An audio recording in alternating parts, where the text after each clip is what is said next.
Hari Om.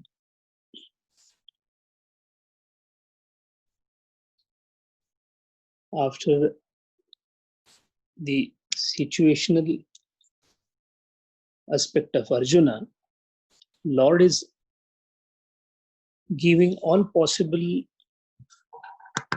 methodologies by which one can approach the truth.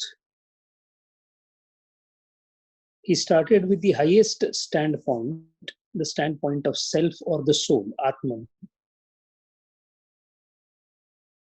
The biggest problem with the standpoint of soul is,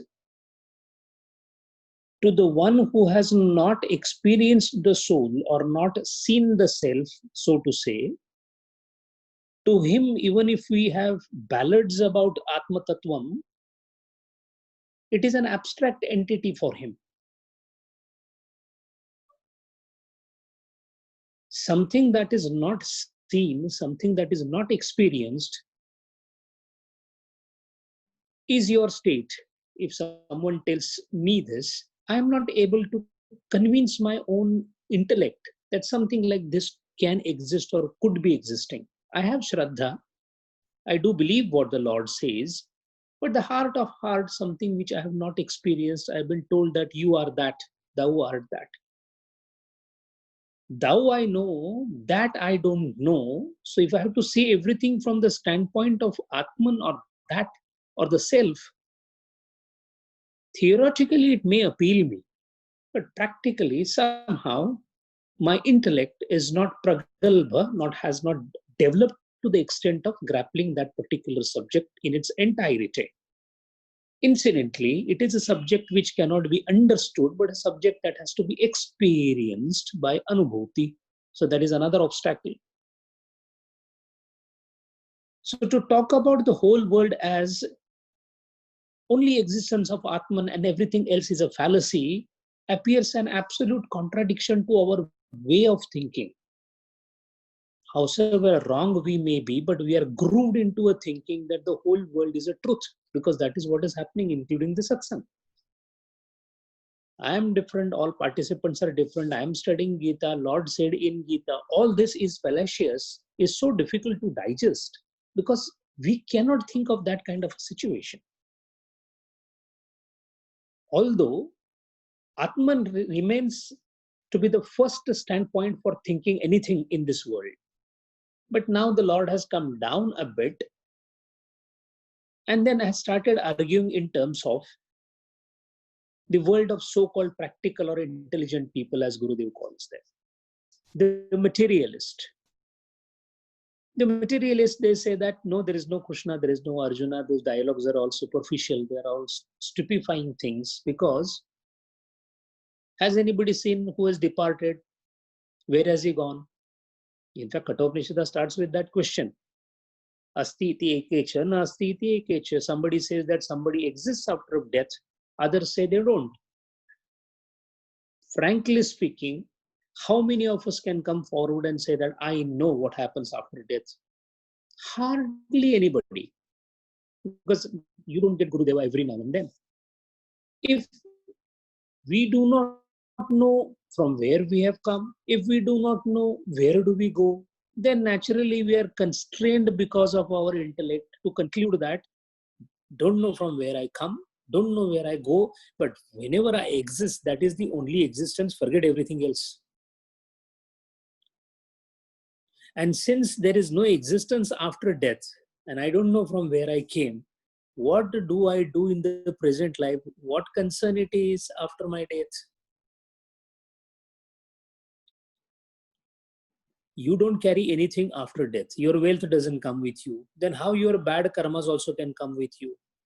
A very simplistic material interpretation, although it has been developed into a philosophy. That is why it has been considered as a part of darshana. As a Charvak Mahashay Maharaj is respected as an intellectual.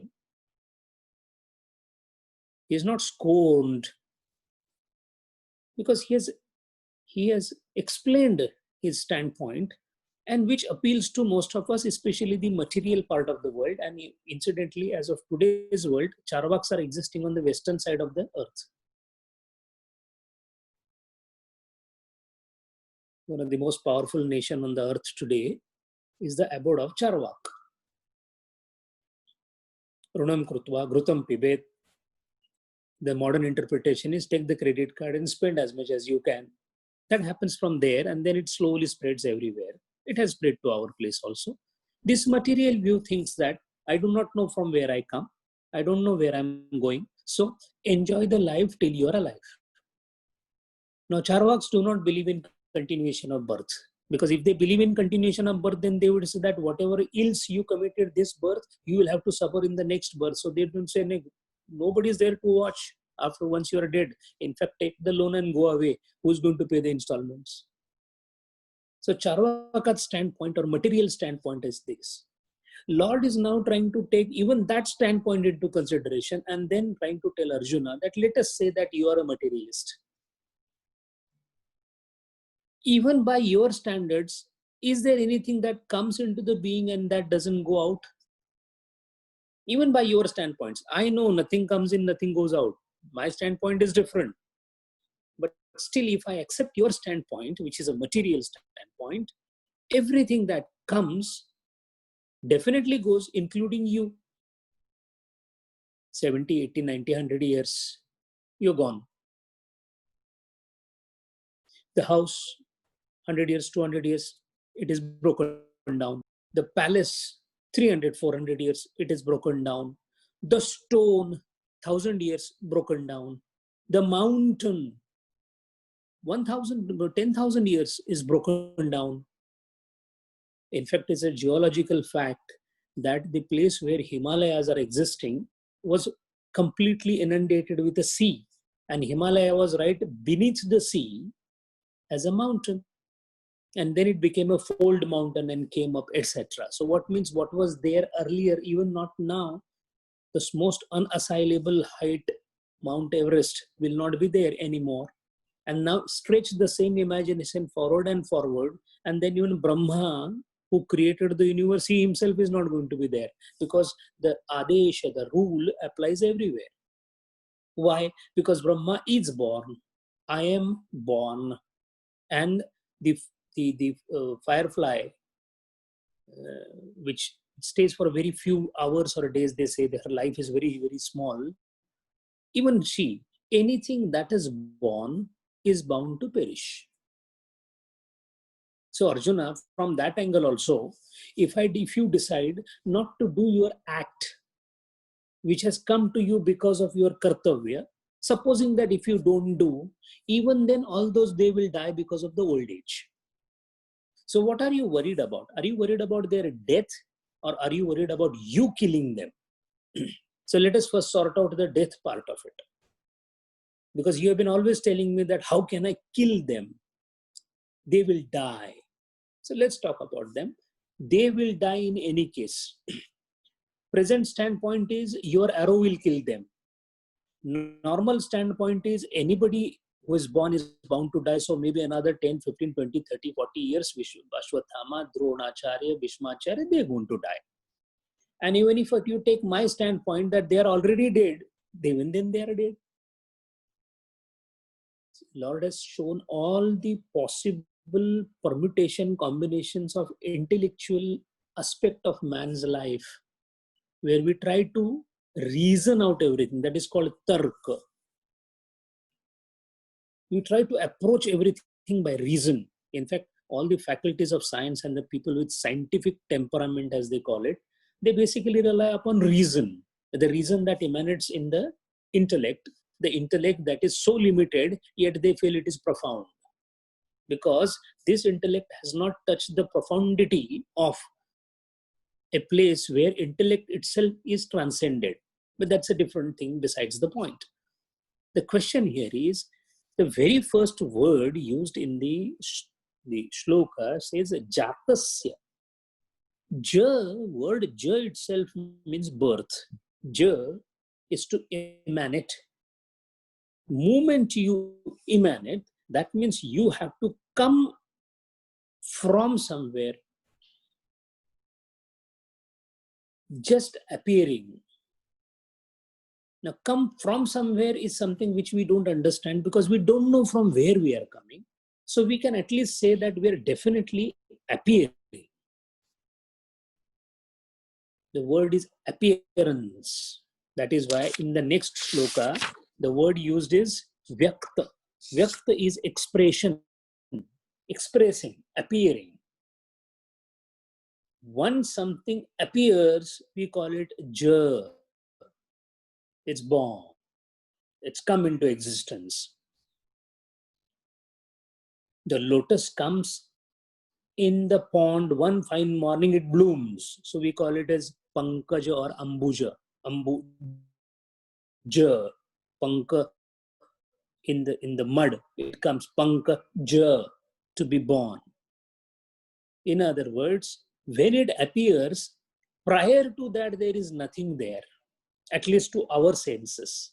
So that means it appears in a form, and I name it later on. Appearing in a form is called upadhi. Appearance in a form is called upadhi. Appearance without a form, very difficult to comprehend for the human intellect, but appearance without form is possible. So appearance with form is a jatasya, because appearance without form is always perceived. Appearance with form, upadhi. Now that he has appeared, the word dis has to come and sit behind it. It has to disappear. Appear, disappear. Jatasya, we call it janma. Disappear, we call it as mrutasya. Jatasya, mrutasya. Jatasya, mrutasya. Appearance, disappearance. So wide is the connotation of jatasya and mrutasya that there is nothing in this world that is not appearing and disappearing. In fact, the world itself is appearing and disappearing. Forget about the content of the universe. The galaxies, the universe. In fact, right now there is a concept of multiverse. Universe is gone anymore. Ananta Koti Brahmanda Nayaka, Sanskrit had been telling it years before. Now the astronomy has observed that there are multiple universes. All those multiple universes are appearing, disappearing. The stars come, they explode, then there is a black hole, again there is a centricity. All those things are happening. One of the offshoot of Hinduism called Buddhism, which Swami Vivekananda called as a distant echo of rebellious child of Hinduism. In 4th century, 3rd century, when Mahayana Buddhism became very prominent, there came a branch of Mahayana Buddhism called Vijnanavada or Yogachara philosophy, Tattvajnana, which is entirely based on these two shlokas. Bhagavad Gita has covered 27, 28, it has covered complete Yogachara. Because anyway, Buddhism is nothing else but the rebellious child of Hinduism. But the amount of study that they have done, the Prakanda Pandit, the deepest and mystical philosophers who really did a lot of meditation, people like Dinanga, Asanga, Vasubandhu, they founded this Yogachara. What it means is, it means everything, that everything is ephemeral, ephemerality, fleeting, appearing, disappearing. They say everything in this world is appearing and disappearing. When you deeply concentrate on this aspect, then through meditative posture, you realize you come to a state where at once you come to know that the whole world is nothing else but flux of appearances and disappearances. This appearance and disappearance is called experiential state or vijnana. And meditative posture in which you have the complete awareness of this appearance and disappearance at one go of the entire universe is called jnana. Because they don't have a concept of Atma Tattvam, so they call it jnana. Here they differ from the Madhyamikas who call Shunyavada. It's not void. They said this is simultaneous knowledge of appearance and disappearance of everything that is around you. That is why Jatasya hi Dhruvo. Dhruvo is 100% certain. Actually, Dhruva used to be a patra in Vedic times to offer the ablutions to God Indra. And once Indra accepts this particular offering through this patra called Dhruva, Indra used to give a permanence to that person's wishes. That is why it is called Dhruva, certain. If Indra has pleased and done this to you, that means it is certain. That is how the word Dhruva has come. So Jatasya hi Dhruva, Mrityu also Dhruvam. Now, once this is there, and it is not only there, it is apariharya. What is apariharyata? There is no parihara in this. That means there is no respite. We do shrama parihar, respite from the labor, shrama parihar. There is no respite. Respite means whatever you may do, howsoever you may try, you may be Jivan Mukta, you may be Avatar, you may be anything. Aaya hai to jayega, Raja Rang ka Fakir, koi chale chade Singhasan, koi bandhe janjeer. You have to go. This apariharta, inevitability, is told not for the helplessness, but to understand that we believe in permanence of impermanent. The biggest folly of our thinking in this world is we are born, brought up, bred, and brought up by the parents also and the society with the view that there is a permanence in this impermanence. Earn money, take knowledge, make your health. You may spend 10 hours in the gym every day for 60 years, still you will die before 100. Now, you may live a healthy life till 100, that is a different thing. But that will not make you live for 2000 years. But without doing exercising, if you know how exactly this particular dissolution or disappearance operates, then you may live for 1200 years, like Yogi Changdev, who lived for 200 years, 1200 years, by putting his breath into Bahya Kumbhaka. The body could never wither away. But those are exceptions. If the aparihareta is there, if everything is impermanent, then what are we doing on daily life? Just have a look, have some introspection. Every time we are anxious about we losing something. What if job is gone because of this, some virus that has come? What if my child gets into bad habit? What if my daughter doesn't get married? What if they lose their job? What if I lose my house? What if something falls on my head? What if suddenly UAE decides to do something? What if? The whole life is only what if. We live amongst uncertainties every moment, leading to sometimes anxiety neurosis, and yet we feel it is permanent. Not only that, we have an absolute stupid concept of spirituality which says that ye karunga, this will happen, that will happen after 65. Again, a good bungalow, beautiful lawn, having a hammock, and I will be on the hammock with Bhagavad Gita in my hand, and then I'll be emancipated. All these stupid and ridiculous things that come in our head is because we think 20,000 years, so definitely I'm here. एक बार सब ठीक लगाता हूँ. Let me just put everything in order. Sir, chaos is the nature of universe. You can't put anything in order. Buddha, first truth he said is, world is full of sorrow and accept it. You can't repair a watch in the ink pot. Similarly, you can't be getting permanence in impermanent thing, and to emphasize this impermanence,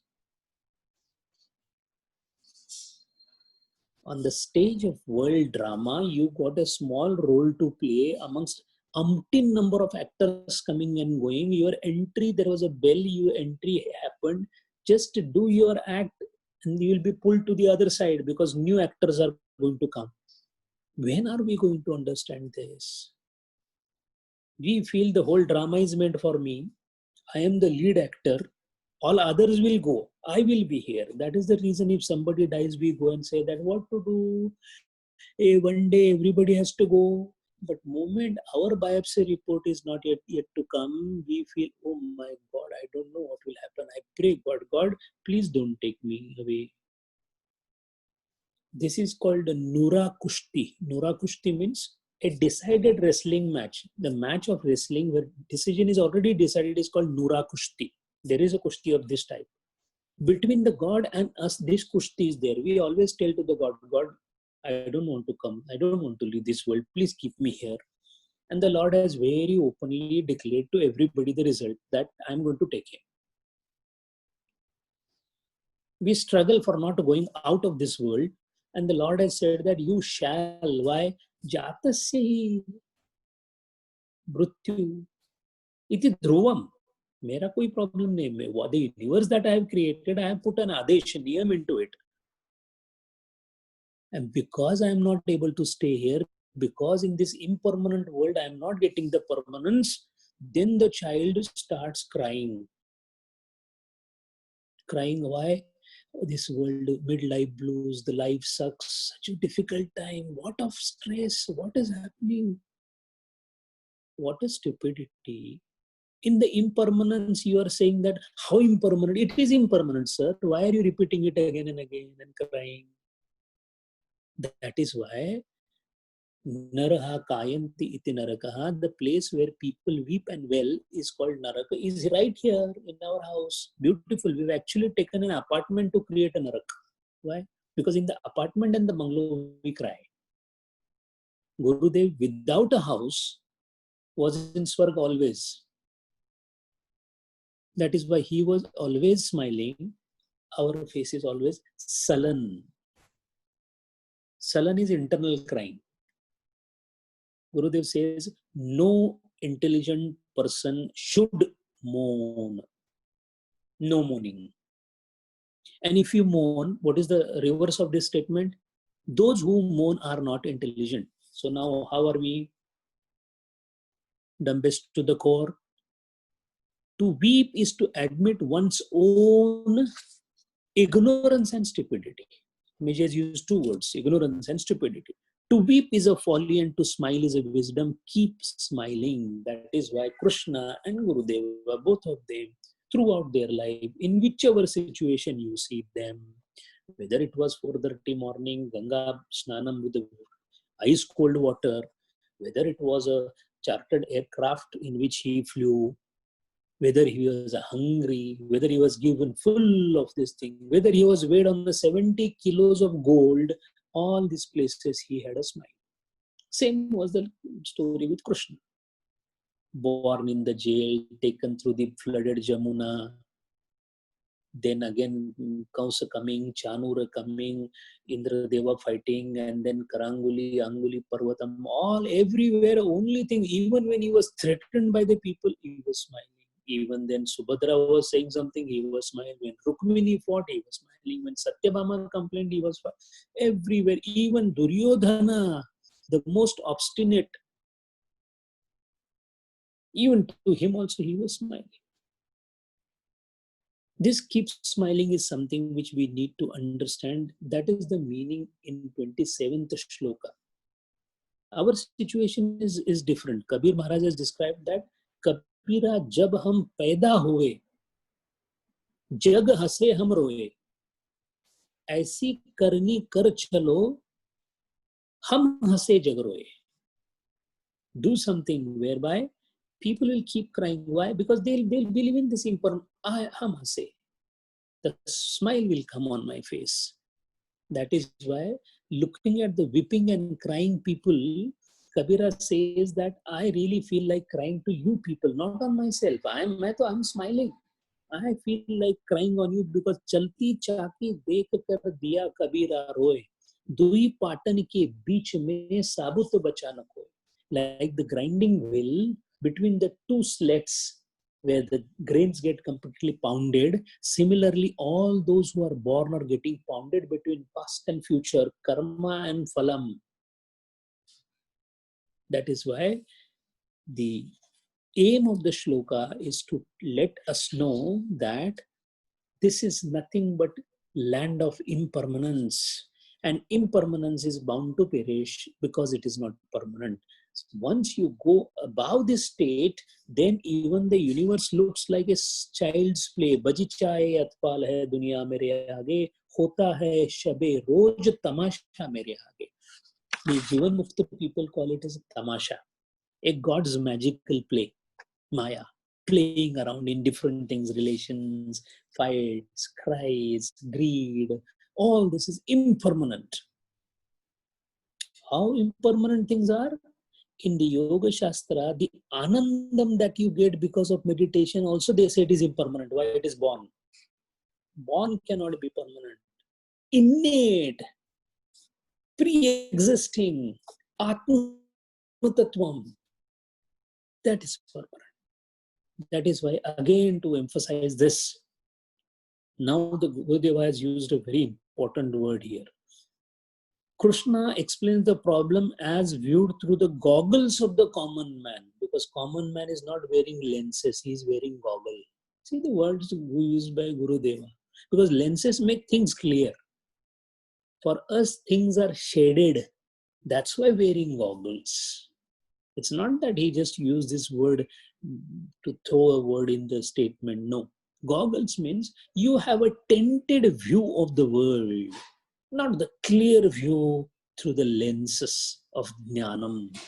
That is why avyaktadini bhutani vyakta madhyani bharat. Avyakta, vyakti is expression, projection or expression.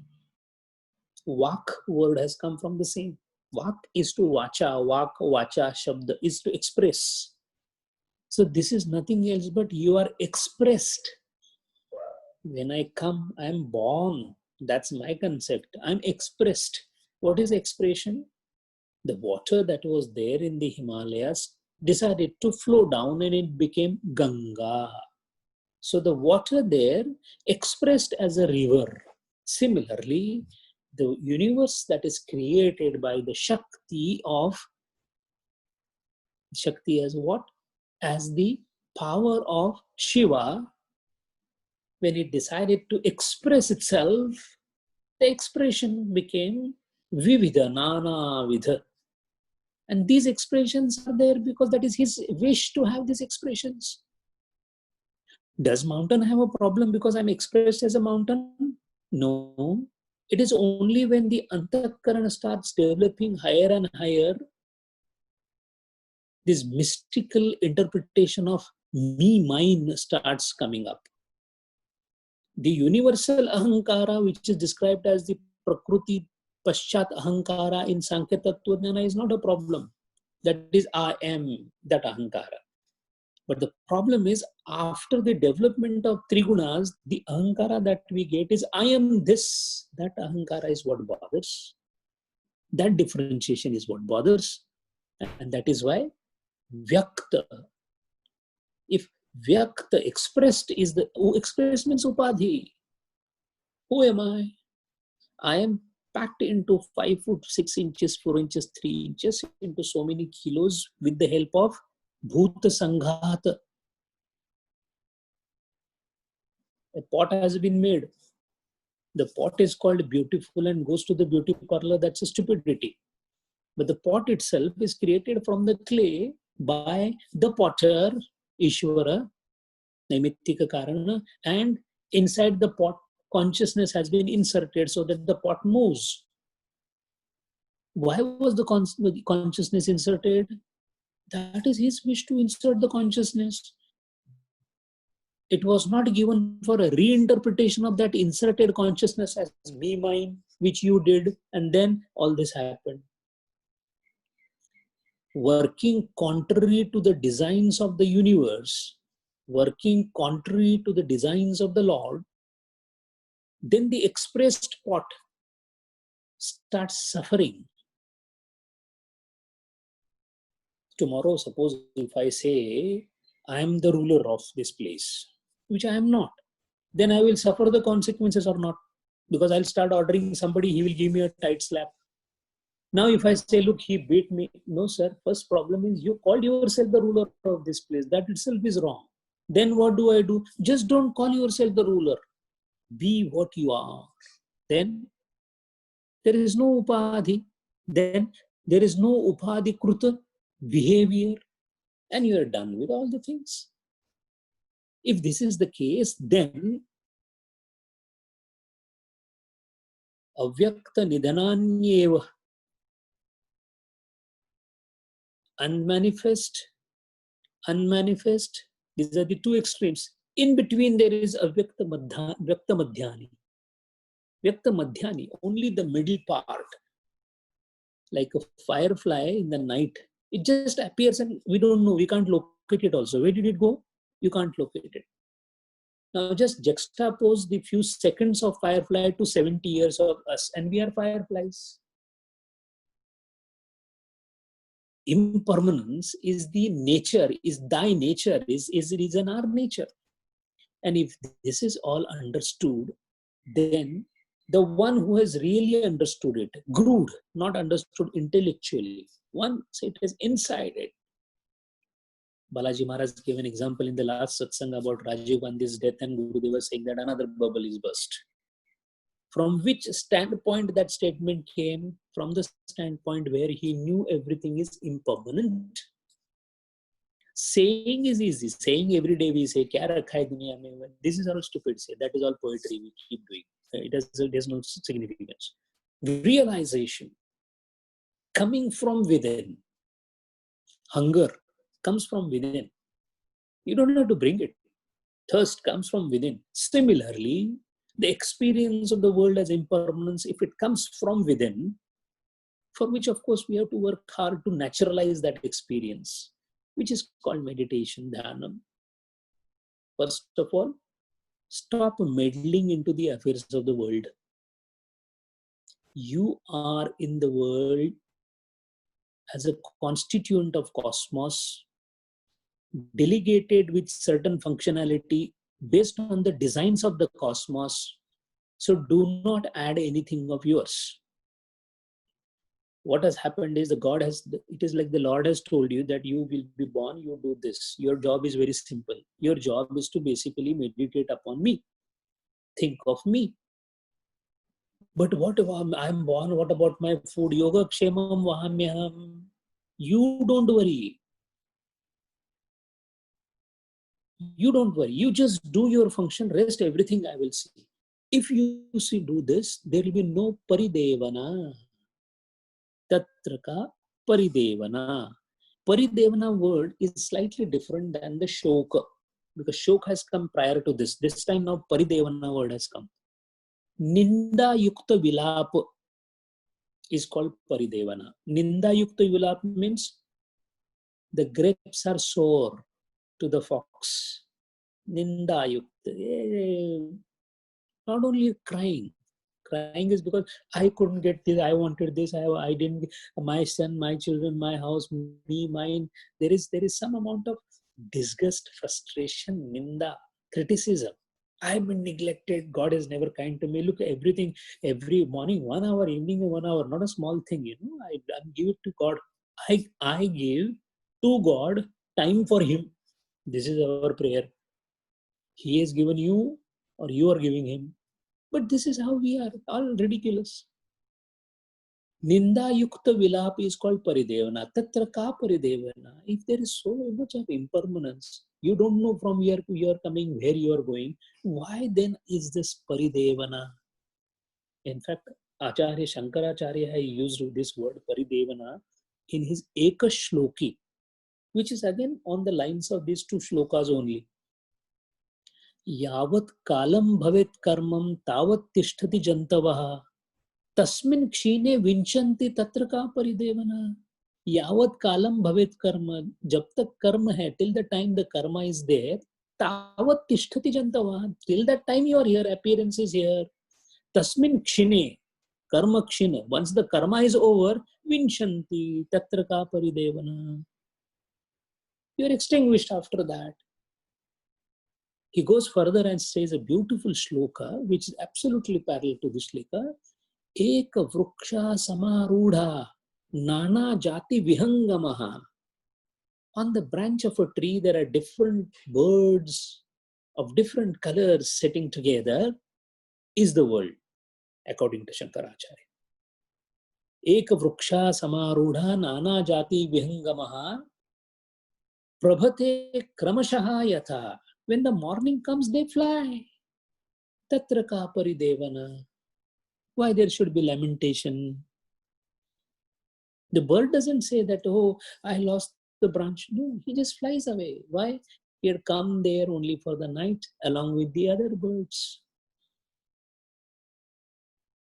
The main root cause of all the griefs that we suffer is the kind of bondage that we have. This is called bandhanam. Urvarukam iva bandhanat. Dry out that contact point of the bandha. This is what in Mahamrityunjaya. Then you become Mahamrityunjaya. Not when somebody is dying, you keep. In fact, he is dying. You're not supposed to give him life. You're supposed to make him out of death. Mahamrityunjaya mantra. We want to actually bring him in life. That is why we say that. It is not for that. Mahamrityunjaya is in case he is dying, at least let him die the way I am telling in this mantra, so that he is desiccated. His bond is desiccated to the extent that he is away from all the bondages. If this is the case, then the shloka clearly emphasizes on a point that impermanence, transitoriness, ephemerality, appearances is the nature of the world. Give its value to the proportion of its presence, the mulya and the maryada. Everything is ephemeral. So when you are marrying, don't show your face sullen. Marriage is a joyous occasion. The problem is, show the face happy during the marriage and leave it there. The problem is, now I am married, now it will be all full of happiness. That's where the problem comes. Since childhood, in one Maharaj was beautifully saying, since childhood we have been told, 10th standard, once you cross this, life is beautiful. We cross that. 12th is most important. You cross it, life is beautiful. Then just become a doctor and everything is good, and that happened. Just get married. We did that. Just get a good job. We did that. Just have 2 children. We did that. Let the child have the best education. We did that. Let the child go to Harvard. We did that. Where is the happiness? It is yet to come.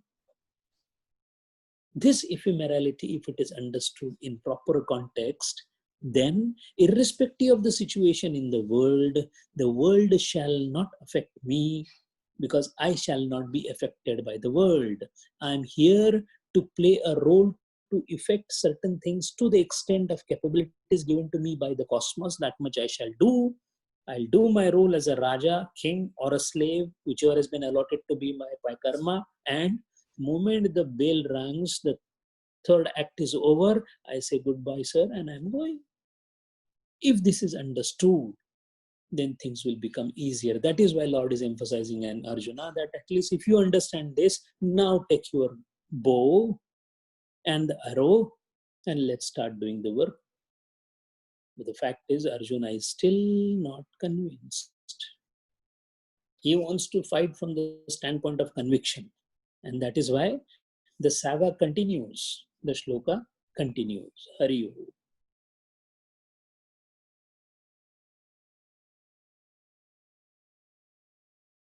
Hari Om. Sanjay ji, the death, rebirth, it is on that question, just wanted to get some thought process. As per this slogan 27, it is saying you will have definitely a rebirth. But if you are merging with the Brahman, there won't be any rebirth, right? So that is a confusion. Here, the slogan 27 reiterates there will be rebirth. Yes. The rebirth is for those who deserve to have it.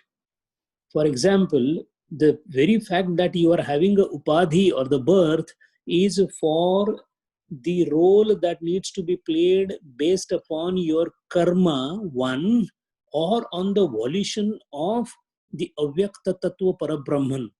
If parabrahman wishes to be born for the sake of welfare of humanity, it is called avatar. Yada yada hi dharmasya glanir bhavati. But that is not a normal birth. That is a forced birth where while coming down, Parabrahma asks Maya Tattvam to give some prarabdha because they don't have prarabdha. So it borrows the prarabdha for one janma and becomes an avatar. So that is called forced birth.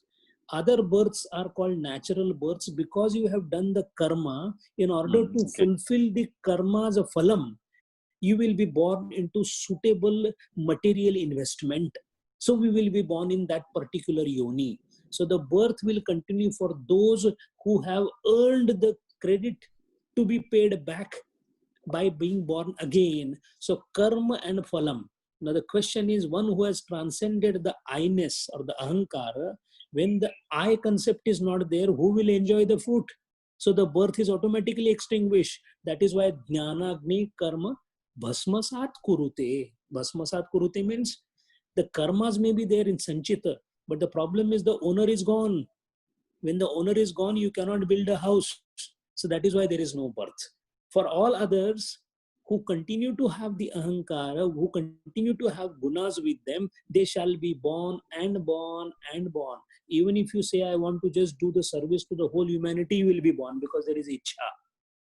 A good ichha, bad ichha is a different thing, but you will be born. If you say, I really want to serve everybody in this world, you will be born again. But when you say that I do not have my ichha, now the divine will prevail, not individual will. Divine will, when it prevails, that is why Gurudeva had become mukta earlier, well before his actual death.